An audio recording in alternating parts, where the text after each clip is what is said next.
સુરતમાં કોથળામાં લાશકાંડનો ભેદ ઉકેલાયો. સગા દીકરા વહુએ જ માતાની ગળું દબાવી હત્યા કરી. બંને પતિ પત્નીની કરાઈ ધરપકડ. સુરતના અમરોલી વિસ્તારમાં કોથળામાંથી મળેલી મહિલાની લાશના કેસમાં ચોંકાવનારો ખુલાસો થયો છે. મૃતક મહિલાની હત્યા તેના પોતાના પુત્ર અને વહુએ જ કરી હોવાનો ખુલાસો થયો છે.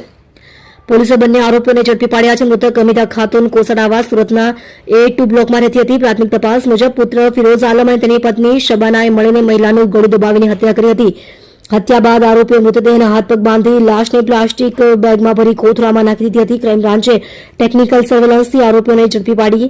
આ ઘટનાની જાણ થતાં જ સુરત ક્રાઇમ બ્રાન્ચની ટીમો તપાસમાં લાગી હતી. ટેકનિકલ સર્વેલન્સના આધારે આરોપીઓ પટના નજીક ભાગી ગયા હોવાની માહિતી મળી હતી. પોલીસ ટીમે પટના નજીકથી પુત્ર ફિરોઝ આલમ અને વહુ શબાનાને ઝડપી પાડ્યા અને તેમને સુરત લાવવામાં આવ્યા હતા. શું હતો મામલો?